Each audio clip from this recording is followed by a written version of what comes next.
रामू रात में अपनी झोपड़ी के बाहर खंबे की लाइट में ही पढ़ाई कर रहा था। तभी वहां से गांव का एक आदमी गुजरा। रामू, लगता है तुम फिल्में बहुत देखते हो, हैं? दिन में भी तो पढ़ाई कर सकते हो तुम। चाचा, दिन में तो मैं लोगों के खेतों में मजदूरी करता हूँ। अगर मजदूरी का काम मुझे रात में मिल जाए तो मैं दिन में पढ़ाई कर लिया करूंगा, और अगर मैं काम नहीं करूंगा तो मैं अपनी माँ को कैसे संभाल सकूंगा। मेरे लिए पढ़ाई भी जरूरी है और घर चलाना भी जरूरी है, बस इसीलिए रात में पढ़ाई करनी पड़ती है। कोई शौक नहीं है मुझे। अच्छा, ये बात है। चलो कोई बात नहीं, आराम से पढ़ाई करो, लेकिन इस बार मन से पढ़ाई करना। पिछले 5 सालों से तुम नौकरी की तैयारी कर रहे हो, लेकिन तुम्हें चौकीदार की नौकरी तक नहीं मिली। इतना बोलकर वो आदमी वहां से चला गया और रामू एक बार फिर से पढ़ाई करने लगा। उसकी माँ अपनी झोपड़ी के बाहर आई और बेटे को पढ़ता हुआ देखने लगी। मेरा बेटा बहुत मेहनत कर रहा है, फिर भी कामयाब नहीं हो रहा, लेकिन एक बार ऊपर जाने से पहले मैं अपनी बहू का चेहरा देख लेना चाहती हूँ, वरना मेरे जाने के बाद इसे कौन संभालेगा। अगले दिन रामू की माँ पंडित जी से मिली। पंडित जी, कुछ भी करके 1 महीने के अंदर रामू की शादी करवा दीजिए, पता नहीं कब ऊपर वाले का बुलावा आ जाए। फिक्र मत कीजिए बहन जी, मैं रामू की शादी करवा दूंगा, और चिंता मत कीजिए, अभी आपकी उम्र बहुत लंबी है। रामू शादी करना तो नहीं चाहता था, लेकिन उसकी माँ के बार बार कहने पर मजबूरी में उसने शादी कर ही ली। सुहागरात वाली रात उसकी पत्नी राधिका एक थाली में खाना लेकर अपनी सास और पति के सामने बैठ गई। अरे बहू, एक ही थाली में इतना ढेर सारा खाना क्यों ले आई? सासू माँ, चिंता मत करो, हम तीनों का पेट भर जाएगा। जल्दी जल्दी दोनों लोग अपना मुंह खोलो। राधिका, ये क्या कर रही हो? मैं और माँ क्या छोटे बच्चे हैं जो तुम अपने हाथों से हमें खाना खिला रही हो? मेरे लिए आप दोनों बच्चे ही हैं। चुपचाप मेरे हाथों से खाना खा लीजिए, वरना खाना भी नहीं मिलेगा।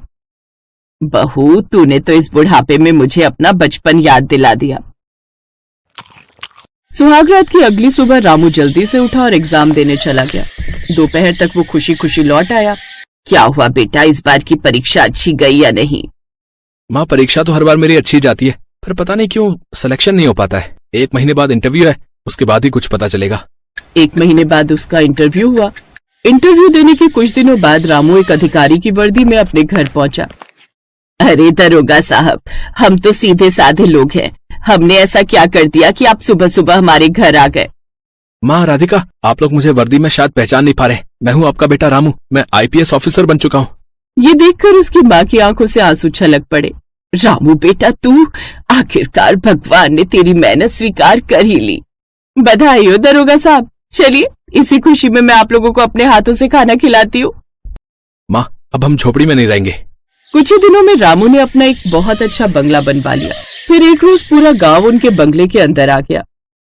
रामू बेटा, तुमने तो सच में कमाल कर दिया। तुम इतने बड़े अधिकारी बन गए, तुम्हारा इतना बड़ा बंगला हो गया, नौकर चाकर भी काम करने लगे। कम से कम अब तो गांव वालों को पार्टी दे दो भैया।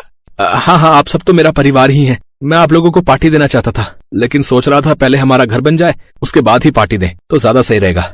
तो ठीक है गांव वालों, कल आप सभी लोग हमारे बंगले में निमंत्रित हैं। गांव वाले रामू को बधाइयां देकर वहां से चले गए, लेकिन शाम तक रामू के सभी रिश्तेदार उनके बंगले में पहुंच गए। अरे रामू बेटा, तुमने तो हमारे खानदान का नाम रोशन कर दिया। आपका बहुत बहुत धन्यवाद फूफा जी। आप सब लोग बैठिए, हम आप लोगों को फोन करने ही वाले थे। आप सब लोग तो शादी के बाद सीधा आज दिखाई दे रहे।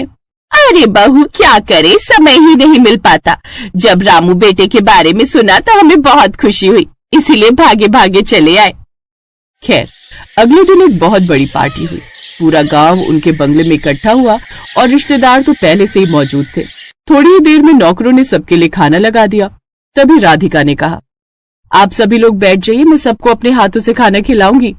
राधिका ने एक निवाला उठाया और सबसे पहले नौकर के ही मुंह में डाल दिया। सभी लोग ये देखकर हैरान हो गए। इसके बाद उसने अपनी बुआ के मुंह में निवाला डाल दिया, फिर फूफा के मुंह में। सभी लोग हैरान रह गए। अरे बहू, ये क्या कर रही हो? हम सब छोटे बच्चे नहीं हैं।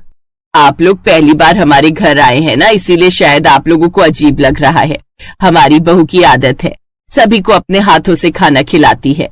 शादी के बाद से मैंने तो अपने हाथों से आज तक खाना नहीं खाया, और ना ही रामू ने।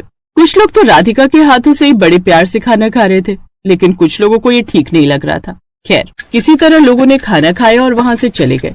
रिश्तेदार भी उसी दिन चले गए। राधिका, कुछ लोगों को तो तुम्हारे हाथ से खाना खाना ठीक लगा, लेकिन कुछ लोगों को शायद ये ठीक नहीं लगा, इसलिए सब चले गए। हाँ बहू, सब लोग इसी डर की वजह से चले गए होंगे कि सुबह सुबह नाश्ता भी उन्हें तेरे हाथों से ही करना पड़ेगा। माँ जी, अब मैं क्या करूँ, मेरी आदत ही कुछ ऐसी हो गई है। एक रात सभी नौकरों ने मिलकर एक फैसला किया। भाई लोग चलो यहाँ से निकल लेते हैं, कहीं दूसरी जगह नौकरी कर लेंगे, वरना रोज रोज हमें मालकिन के हाथ से खाना खाना पड़ेगा। जब भी खाना खाने की बारी आती है हमें अपना मुंह खोलकर रखना पड़ता है। बताओ, मैं तो तंग आ चुका हूँ इस हाथ से खाना खिलाने वाले ससुराल से हैं। उसी रात सभी नौकर बिना उन लोगों को बताए चुपचाप वहाँ से निकल गए। धीरे धीरे उनके घर न कोई मेहमान आता था और न ही गांव का कोई और आता था। उन्हें यही डर लगा रहता था कि अगर वो उनके घर जाएंगे तो राधिका उनके मुंह में अपने हाथों से खाना ठूसने लगेगी। इस बात से रामू और उसकी माँ बहुत परेशान हुए। फिर एक दिन, राधिका, तुम्हारी वजह से एक बार फिर से सबने हमारे घर आना बंद कर दिया है। गांव का एक आदमी भी हमारे घर नहीं आता है, कोई रिश्तेदार भी हमारे घर नहीं आता, यहाँ तक कि हमारे सभी नौकर भी इसी डर से भाग गए। आखिर ऐसा क्यों करती है तुम? हाँ बहू, आज तुम्हें बताना ही पड़ेगा कि तुम्हारे अंदर ऐसी कौन सी बीमारी है कि तुम अपने हाथों से ही सबको खाना खिलाने पर तुली रहती हो। सासू माँ, आप लोग मेरी बातों पर विश्वास नहीं करेंगे, लेकिन मेरी दादी ने मुझे बताया था कि मेरे हाथों में जादू है। मैं जिसको भी अपने हाथ से खाना खिला दूंगी उसकी जिंदगी खुशहाल हो जाएगी और उसकी जिंदगी से सारी परेशानियां हमेशा के लिए चली जाएंगी।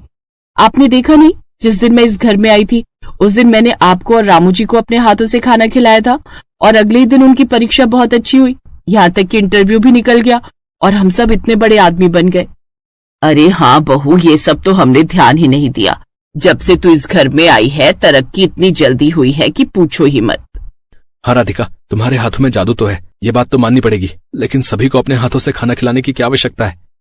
इस दुनिया में हर कोई परेशान है, किसी न किसी के पास कोई ना कोई परेशानी जरूर है, बस इसीलिए।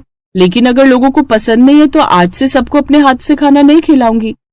चलो इसी बात पे नौकरों को बुला लेता हूँ। हेलो यार, तुम लोग वापस लौट आओ, राधिका मैडम ने अपने हाथों से खाना खिलाना बंद कर दिया है। साहब माफ करना, हम नहीं आ पाएंगे। दरअसल कल ही हमारी बहुत बड़ी लॉटरी लगी है, हम सबने मिलकर खुद का बहुत बड़ा होटल खोल लिया है। क्या बात है, मुबारक हो, मैं किसी दूसरे को काम पर रख लूंगा। उसने फोन रखा और सारी बात अपनी माँ और बीवी को बताई।